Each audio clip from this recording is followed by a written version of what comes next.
Welcome back to AFL Supercoach. Finally gotten around to doing the Essendon preview, so sorry for the delay, but there was things to do in between. This one was really hard, to be honest, and it's going to annoy Essendon supporters, but they just look like such a nothing team right now. They're not quite in a rebuild. They're not likely to make finals, in my opinion. They're kind of just a big nothing sandwich right now. So, yeah, the best 22, I think, is anyone's guess, and part of the issue is that they seem to have a lot of guys that were touted as having high potential, but they're now all kind of in their early 20s and they've all stalled, and I don't think they really know what to do with all of them. So the lineup's been a bit of a revolving door, I think, the last few years, and yeah, they're probably gonna pay for it now, and could be a really bad season coming up, but that's just my opinion. So there's obviously spots in the team that I've picked here that I'm not confident in guessing, as you can see with the question marks. I kind of know, I guess who the best 25 are, but yeah, I'm not a Dons man, so I don't know exactly how they fit in or anything like that. And there's no point me pretending that I know and talking about it when I've actually got no idea. So I'm willing to admit that. Big hole at centre half back here. So is it Reed or is it Laverde or Laverde? I don't know how you say that. Every commentator has a different opinion, but yeah, which one of them gets that last key defender spot? I don't know. Is Reed going to be fit this year? I'm guessing they'd probably play him first if he is fit, but who knows? And again, I think the Don supporters, you're going to be annoyed seeing me put Dylan Shill there at half back, but that's where he's consistently been in match sim so far, so that's obviously where they plan to put him when the season comes around. Got no idea on the first ruck situation, so it looked like they were favouring Brian over Draper late last year, and Draper was playing a bit more forward, but they could even bring back Goldie for a weeno. I'm not sure why they would, but again, this is Essendon, so who knows. They could also just elect to play the one ruck with Peter Wright as the chop out, but yeah, it looks like they're going to need him forward as much as possible, because if you have a look, they're not exactly flush for key forwards. So yeah, I think the Bryan and Draper combo looks most likely for now. I also put Martin back on the wing where he used to be, because it sounds like he's been thrown around a bit in match sim, so even getting a little bit of mid-time. So I kind of just put him in between all those spots he's been playing. And yeah, obviously he'll be in the team, so it doesn't really matter where. With the depth players here, or in this case, some of them obviously are very likely best 22, but as I said, I don't know how to fit them in, so they've ended up here, and the question marks are over here. Everything looks pretty balanced to me, except the complete lack of key forwards, so that's a bit of a worry if you're a Dons fan. I'm guessing that they're going to plan to use Ruckman to cover this if there's any injuries to Wright or Caddy or whoever, or yeah, if they get 2 injuries here, they're probably going to have to put a ruck in there, and that doesn't sound like a very good plan to me. But I mean, obviously, I'm just some dude making videos on YouTube for a fantasy sports game, so I guess I can't really talk too much. And these guys are actually in the AFL industry and getting paid a lot of money to do it, so I should shut up. But still, I'm just going to move on to the CBAs and kick-in puzzle now. So last year, Essendon spread the CBAs around the 5th most of any team. So if that continues, it's not going to be the greatest for the guys at the top. I mean, Merritt might be immune to that, but some of the others. But what it does is it creates opportunity for guys like Sardis. Well, yeah, just him, I think, to get some CBAs that he wouldn't normally get. So as I said, I think Merritt, he'll remain as the top dog, even though there's some chatter about him spending time at half back, but I don't think that's too real. I mean, if he's resting there instead of going to the bench, but any coach wanting to keep their job in the position Essendon's in, they're not going to mess around with that one too much. What happens with Parrish? So I can see him getting less CBAs with Caldwell and Durham increasing them. I think every team I've covered now, it's kind of had the same question, like the guys who are in 3rd and 4th, who actually gets that 3rd spot? So it's a bit of a question at most teams. Shill's obviously going to make way for one of them, at the very least, if he's a half back. So, yeah, I think even if he wasn't a half back, they've moved past him in the midfield regardless anyway. There's also an opportunity here created by the departure of Stringer and his 31% CBAs, and he was the 7th man. So, given that he was that big body that they like to throw in there, because like if you have a look, the rest are all around that 6 foot mark or even smaller. This might open the door for Setterfield again, because they do probably need one of those big body mids. So he's the only one that I can see that they have available here. He got 58% CBAs last year, but he only played the 4 games, so I didn't include him in the data over here because he wasn't really too relevant from 4 games. I mentioned earlier as well that Martin had been used in the midfield, so I've got him over here. But I think he's just going to be one of those that might pop up here and there, but he won't be like one of the major contributors in there. So I'm fairly confident on the first 6. Unless they decide to go back to Setterfield. I think that's the only uncertainty there. I think the reason they're in this mess is because they kind of couldn't settle on anything and persist with a younger group for any decent length of time. And it's not necessarily just for the midfield group here. It's more across the board. Like you see a lot of teams, they realise that they're on the downhill, and so they settle on the young guys and they play them. Essendon kind of couldn't do that. They just kept trying to top up, and yeah, I don't know what's with them. Maybe it's Dodoro's fault, but he's gone now, so no excuses. I'm getting too negative here. I apologise, Essendon fans. Really, I really don't mind the Dons. They're just, as I said, a bit of a nothing sandwich. So moving on to the kick-ins. The delicious 3 points that we love so much for Supercoach, and unfortunately it's McGrath that was taking them last year, or taking the most. He's not really a Supercoach pick, so they're a bit wasted there. Usually I only include the top 3, but in this case I've included Ridley because he didn't play as many games, but it's pretty obvious that when he is playing, he takes a lot of the kick-ins, and him and McGrath are about even. So I don't think much will change next year, given that the defensive personnel looks similar enough. Schill, he's the major addition back there, I guess, but he wouldn't be taking many kick-ins, or any at all, because, to put it nicely, his kicking isn't elite. So while I'm talking about the defence, let's have a better look at Ridley, I think. This guy does my head in. I owned him once a few years ago, and it was absolute highs and even more lows. I swear every year, it feels like people look for a new reason that this might finally be the year he comes good for Supercoach. Jake Kelly's arrived, so he's freed up now. Kelly's gone, but Mackay is here now, so this time it's going to be different. He's just gotten through 2 trainings and he didn't hurt himself. This year is definitely going to be the year, etc., etc. Like, you hear it all every year. I guess what this doesn't show, though, is that he's had, like, there's obviously some injuries here, but he's had pre-season injuries and interrupted pre-seasons like every year. So he's actually far more faulty durability-wise than this even shows. Like, there's no doubt he can score really well at times, but it's just never all come together at once for him. Like, everything you need to be a good pick. He's kind of one of those that if you pick him in, like, maybe if there's 4 rounds to go or 6 rounds to go, and you want him to be like a pod or something at the end, then, you know, that's the kind of pick. But as a starting pick at this price, like, oh, it's just, yeah, the durability's a killer. Anyway, the huge difference he's got here in scoring and the wins and the losses, that's another red flag. Given that I think Essendon, if you haven't worked it out by now, I think they're pretty unlikely to improve this year and they're going to slide. I mean, what did I have them in that first slide there?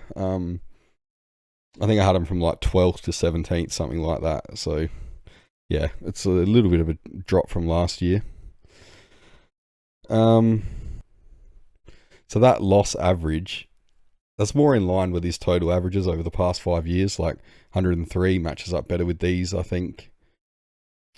And as long as Essendon are basically irrelevant, and I say that as nicely as I can, it really would sound like I hate Essendon here, but I don't.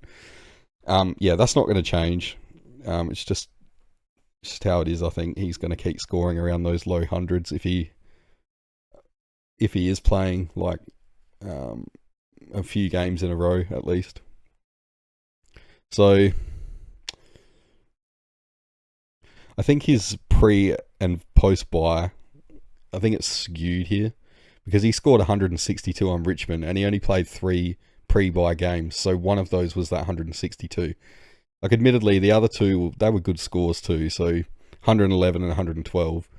But you see what I'm getting at. And it actually would have skewed the win-loss over here as well. So that's probably not as bad as it looks. Yeah, that should actually be red there. I've made a mistake. Anyway, he's not going to play Richmond every week. And unless he gets his body right, he's probably not going to be playing them at all. Because he's had another hamstring strain at training a couple of weeks ago. And he's already been ruled out of the first practice game. So, you know, if there's not alarm bells ringing yet, yeah, they should be. So looking at all his scoring stats, and you can see they're all good. There's no problem there with the scoring, really. And he's third for all of the Supercoach relevant defenders for points per disposal, which is great. But it just shows that he's a classic case of a guy with great potential to score. He just can't get a clear run at it because of his durability and stuff. So with Jordan Clark, only slightly more expensive, and he's got Nass, Holmes, and Sicily all like cheaper than him by a little bit. It seems like another good reason to avoid him. I think like any one of them would be better. And I promise I'm not bitter from my bad Ridley experience a few years ago when I owned him. It's just the durability, and it looks like being in a weaker team are the killers here. So this one was a request, which I'm always happy to do requests if anyone wants to put them in the comments. Get in contact and let me know ahead of time. You know I'm doing these teams alphabetically, so yeah, you know what's coming. So Michael Higginson on YouTube, he asked me to do this one, so I did it for you, and I'm sorry that I couldn't do a more in-depth analysis here because there's just not a lot of data to go off. He's only played the 5 games last year, and some of those were sub-affected, so doing the usual stuff like wins versus losses, pre and post bye, CBAs, all that stuff, it's kind of useless here. There is a block though from 2023 from rounds 18 to 22 where Brian averaged 44% CBAs and 82 points. So I guess that's a good sign, at least. He can score. Like, I guess we don't need him to score much at that price if you were to pick him. But yeah, I can't find any real injury history here, so that's good. He just wasn't picked because he's always been stranded behind Draper and whoever else they've had the last few years. This is where, what I was saying before, like it's been a revolving door, and you've now got these guys with good potential like Brian and that. They've kind of stalled. They're not where they should be because they've been stuck behind guys like Phillips or Goldstein or whatever, because Essendon have always overrated where their list is at, I think. Anyway,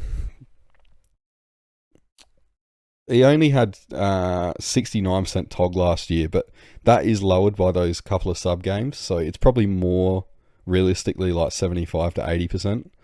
And his points per minute is pretty good for a rookie ruckman, I think. If he did get a clear run at the number 1 ruck, like this at least shows that he's a small chance to make the money required. Honestly though, probably the biggest reason I wouldn't pick him is because he plays for Essendon. And again, I'm not having a shot at Essendon here. There's a valid reason behind this. Remember in the ruck videos that I've done, I think I've done the last 2 or 3, I talked about how Essendon, they're so restrictive in the ruck because they deliberately try to limit the amount of stoppages. So this is going to work against any of their own ruckmen as well, and their ability to score for us, because if there's less stoppages, you know, ruckmen can't get the hit-outs. Their own ruckmen can't get them either. So it's just a good old double-edged sword there. None of their ruckmen in the few years that they've been playing this style have been able to average above 76. And at this price, we'd basically need him to to score around 84 to make the money that we need. So it's kind of unlikely. I think this is like combined with the complete uncertainty over who is even the number 1 ruck at Essendon. It means I honestly can't find a reason to rate him as potential pick. maybe if Brad Scott told us that Brian was the guy and he was going to persist with him, then there could be a case for the pick, I think. So sorry, Michael, but yeah, I just can't endorse it. But don't give up though, because who knows, the trial games in round 0, they may reveal something yet. There may be injuries. I mean, we don't wish for injuries, but they do happen. So yeah, sorry I couldn't give you more on Brian, but I'll move on. Yeah, Martin's really interesting because it's not exactly known where he's going to play or if he's even going to have one set role, I think.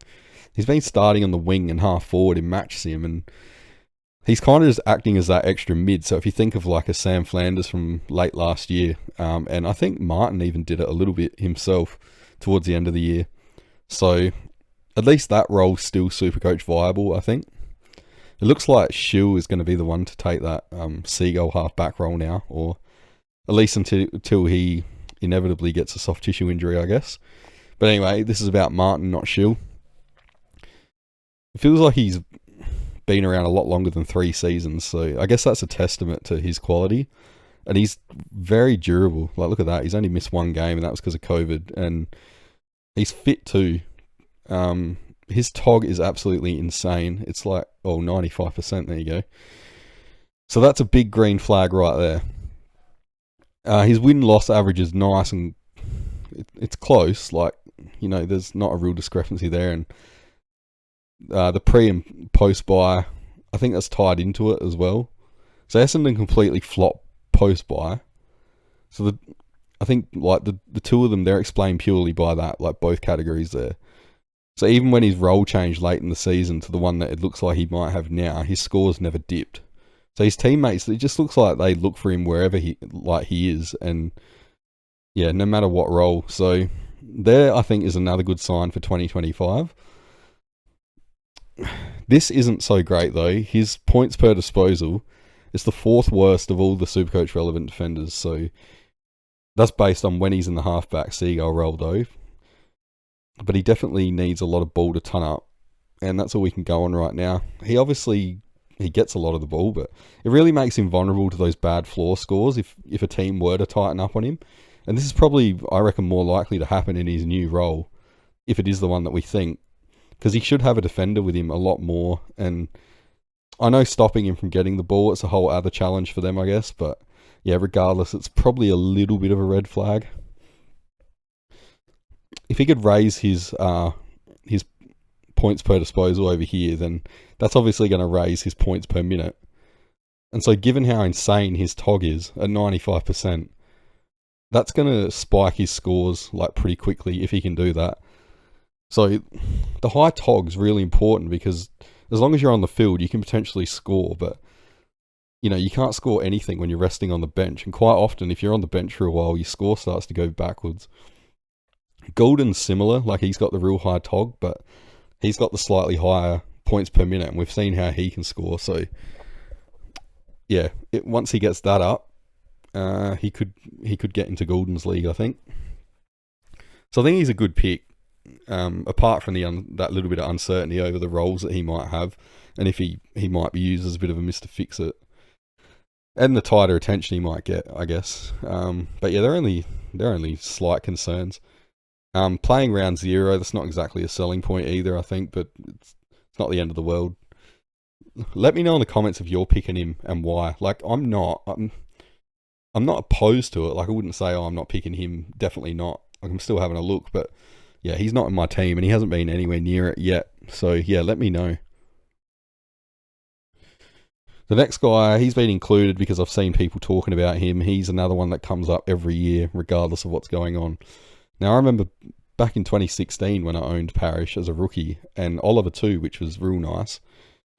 I've never owned Parrish since, and to be honest, I doubt that I will ever again, or at least anytime soon. So look at those 3 seasons here and the games that he's missed. There's 22 games over 3 seasons. So he's essentially missed an entire season, so he's only played 2 out of 3. So if that's not bad enough, look at the dirty, dirty words right here next to the games, which is why he missed them. It's soft tissue city with a huge red flag on the town hall. So he's currently as well got a back issue, which means he's probably going to miss the first practice game. Like, That should be enough to just say no. Let's leave that aside though for now and pretend that he could be injury free this year. So his scoring, obviously from 2021 to 2023, that was good, and he had season CVA averages of 78, 76, and 81 in those years. Last year it dropped to 66%. So is that why his scoring dropped too?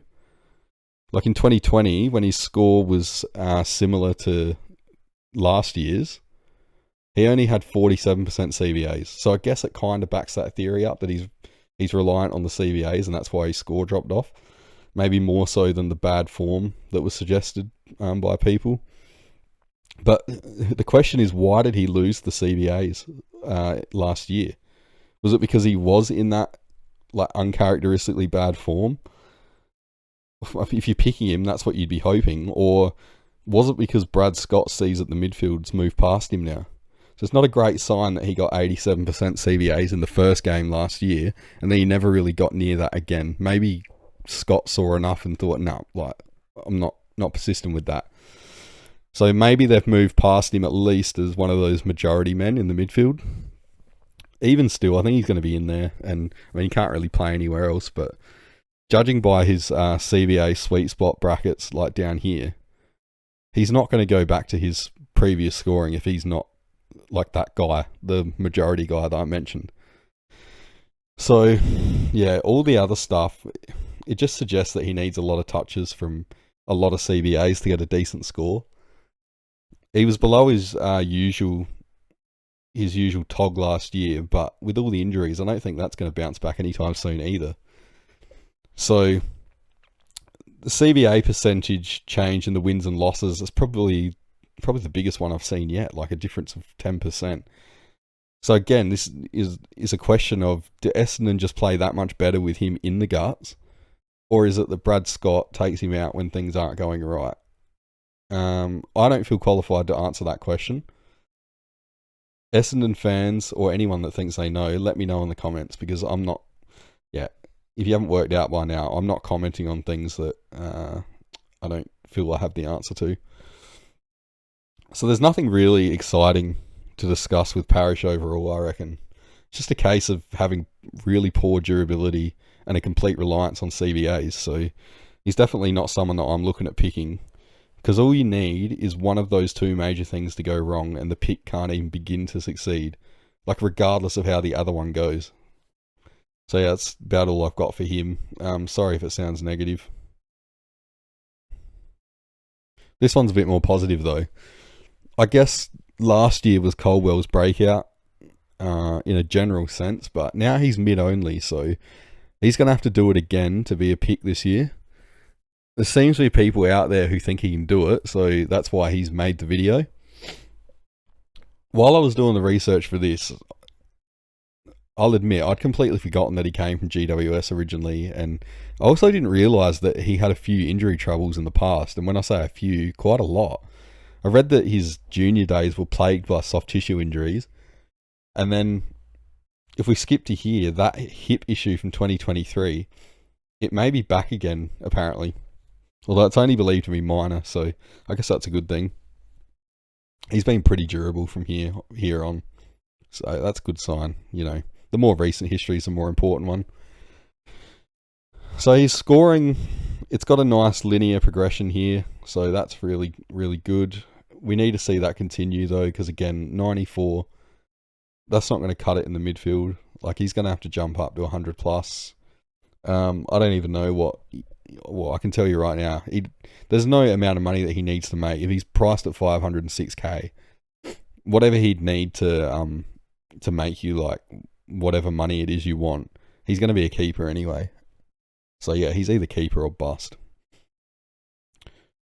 The first proper red flag here, I think, is his 10-point deficit in losses.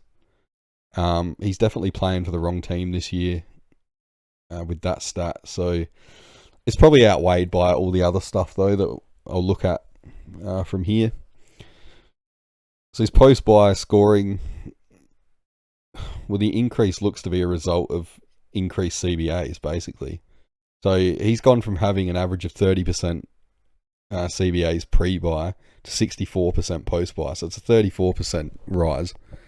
So, you think, oh, this should be good, right? Like, that's a really good thing. I don't know if it is, because if I was someone looking to pick him right now, I would want to see a much bigger increase than, let's just call it 8 points, from a 34% CBA increase. But, it's not the end of the world. I guess it shows he's somewhat versatile. Points per disposal, that's above the 4 points that I like, but here is where it really stands out for me. So his points per minute, 1.01. That's pretty crazy for a young mid who hasn't been a top 2 or 3 CBA getter in their team. So if we pair that with his relatively low TOG of 75%, this is the exact recipe for a potential breakout that I look for. So high PPM, low TOG. This is really exciting, actually, for if you want to pick him, if you got the balls to do it. This is like perfect, really. If you look at other full-time mids and that, they're usually around like the low to mid 80s mark with the TOG. So this in itself suggests, if his TOG goes up, should get a nice rise there. It's kind of safety stuff that you look for, I guess, in a risky pick like this. So his CBAs, they're all over the shop, as you can see, but he does appear to get that linear progression once he hits 60%. So from here, I can't see him getting the 80 or 90, like in this 80 to 90% bracket where he scores his best though. But again, that's not the end of the world. Like he's pretty good across the board, really, for a young guy. His increase in CBAs and losses, this also seems to show that Scott, what's his name? Brad Scott. I always get the Scott brothers mixed up. Yeah, so Brad Scott, he trusts him when he needs him, I think. And I'd hope it's not a case of Essendon just playing worse when he isn't there. It's interesting as well that when they are losing, his percentage rises and Parrish's drops. So is there a correlation there? I don't know. Again, Essendon supporters, let me know. So really for Caldwell, the hip issue in the pre-season, it's not ideal, but I really find it hard to ignore this thing here that I'm always looking for. He's not currently in my team, but I think I'll be having more than a look at him if he can stay fit from here. And yeah, if we can get a proper indication that he might be in that first mid-rotation, so 1 to 3. Durham he's similar to Caldwell in a lot of ways. I always kind of group these two together as well. I think they look to be the way forward for Essendon at the very least. So yeah, they're a good combo. Durham's more of that defensive kind of mid, and Caldwell's the attacker. So it's a nice balance there. I first took notice of him when he managed to shut down Bont early this year, which is not an easy task, but I guess that kind of makes me late to the party because it looks like he's been decent for a little while. His durability here looks really good. And again, there's some nice linear progression here, even if it's a little smaller than Caldwell. Now, he did hurt his ribs in a tackle the other day, and he's been ruled as unlikely for the first practice match, but that's nothing to worry about. I think it's not soft tissue or anything. That can happen to anyone. He scores less in the losses like Caldwell and all of his teammates, really, but it's not ideal, but most mids are that way regardless of their team if you look at them all overall. Post-buy, he had 20% less CBAs on average, and yet his scoring, it didn't really seem to change here. So that's a good sign there that he can score without the CBAs, but it's not really a great sign that he lost the CBAs to begin with. Like by the final round, he got 0, and Shill was the preferred mid probably in the last quarter or so of the season. So that's not great. It's just lucky that Shill's at half back now. So yeah, it's still not a great sign, I think, for Durham. Points per disposal, that's good, 4.2. It's nice, especially for his age, and for comparison, that puts him on an exact par with Dawson and Hayden Young. So pretty decent company there. Points per minute is a little bit lower than Caldwell, but still really good, and they've both got that 75% TOG. So while this isn't exactly the slam dunk that Caldwell looks like, Durham's also got that potential breakout, like based on this alone. So obviously there's a hell of a lot of other factors, but yeah, this is a good sign in itself. The CBAs, they're a shit show again. It's hard to make much sense of them really, and it's probably why his scoring didn't change even with that large percentage drop in the post-bye. He also gets far less in the losses, which would be a worry for anyone else, but really he doesn't seem reliant on CBAs at all. So, I think that shows some scoring safety at least. I still think that he'll be the fourth man for the CBAs. Just based on, I'd have Caldwell ahead just because Durham lost them. But I think, Durham, Caldwell, Parrish and Merritt, they're the four. I just can't get past that thing of losing it for Shill. But there's obviously similarities between him and Caldwell that I've said already, and I think Caldwell's the better option of the two, and given their price, he obviously wouldn't want to start them both. Like, it's a big ask to start even one of them. Durham's just got that bit more uncertainty about him, and it's harder to make an educated guess, I think, with someone like him. And that's basically the game in a nutshell. It's just making educated guesses. So, while I'm not saying that he's a bad pick at all, like he's got some good signs here, but I don't know, I'm just not that interested myself. I left the big dog until last. Look at the consistency of his scoring over the years. Like, look at this. So when you say he's a safe 115 each year, like, you're not kidding. He really is. Like, he'll pretty much just give you a 115 year after year. There's massive appeal in that kind of pay. That kind of pay for what you get type these days. Everyone's going mid-price madness. Guys like this, they've definitely got their place. So he's really durable as well. And until I did this, I didn't even realise that he'd been rubbed out a couple of times in the last 5 years. So there's a little bit of mongrel in the little guy. I like it. There's also that thing of, like, in years past, he was always seen as the perfect upgrade target post-bye because he'd have usually a slow start. Well, not slow, but just, a slower start pre-bye, and then he'd go bang after that. But this year, he just scored straight off the bat, last year, and he kept going. So, yeah, I think that old belief of people never wanting to really start him, that's surely out the window now. It's actually kind of funny that this year, he had a bit of a decline post-bye, which is not really in line with what he does, obviously, but I think this could be because his CBA's dropped. So he had 83% on average pre-bye, down 9% to 74 in the post-bye. But then if you look at his sweet spot data here, that doesn't really back it up, I guess. I find it hard to believe that he scores best in the 60 to 70 zone, takes a big dip in the 70s, and then he shoots back up for anything higher than that. Like, that just doesn't make sense to me. So it's probably just some kind of anomaly there, I think. And this is where the eye test is just as important as all this number stuff. Like, I don't think it's possible to get by and be successful in this game with just one or the other. So points per disposal, it's kind of low for someone that's such a good scorer. You'd think that if he got tagged, it's going to be hard if he's not racking up like big disposal tallies, but he's pretty good at breaking a tag, I guess. He is equal there to Lockie Neal with the points per disposal, but yeah, with the tagging, I think James Jordan, he was the only one that got a hold of him properly last year. So while he does need quite a few touches to score well, as I said, he does pretty well for someone who's tagged so much. So stats-wise, he looks great overall. We all knew that anyway. He's an uber primo for a reason. There is, he's priced like that for a reason. So long story short, I think he's the main guy at Essendon. Every stat here backs that up, and there's no contest really. We all know it. So he's safe to be the top CBA getter again, and despite that half-back rumour, and even with a few less CBAs if he gets them, we can still see that he's going to score great anyway. So, yeah, good safe pick. Those 600k mids, they seem to be a bit of a dirty word this year, so it just comes down to which one you like or which combination you like.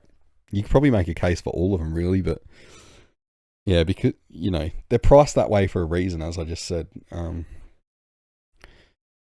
So yeah, Merritt, no, he's a good pick. He's a good safe pick. Like I've talked up Dunkley before about how safe he is. I think Merritt is, just looking at this, he's even safer. So yeah, if you want to pay up and you wanna pay for what you get, well then you go for Merritt.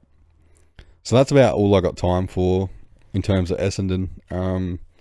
I was considering doing a couple of other players. Dylan Shield, purely because he seems to have that Martin Seagull half back role now, but then I thought there's not much really to cover given that he's never had that role. So what would we even learn? Like we're just gonna see that he's injury prone and that he was a midfielder. So the other one that I wanted to cover, and for similar reasons I didn't, was Sardis. So I'm quite interested in him, but he's rookie priced. He's hardly played any games, so there's not really much I can show here. I think that's gonna sway anyone one way or the other. There's nothing really to uncover. So, if Sardis's job security looks good, then in my opinion, he's in. I'm going to add him to my team, I think, just given that he should get increased CVAs and stuff. So yeah, if he's lined up for round 1, he's in my team. Just hope he's not a sub risk or anything like that. So yeah, thanks for watching. I'm going to leave it there. And yeah, let me know what you think in the comments. So hopefully I'll get Fremantle done tomorrow, but as always, from time constraints, there's no guarantee. But yeah, again, thanks for watching, and I'll see you in tomorrow's video.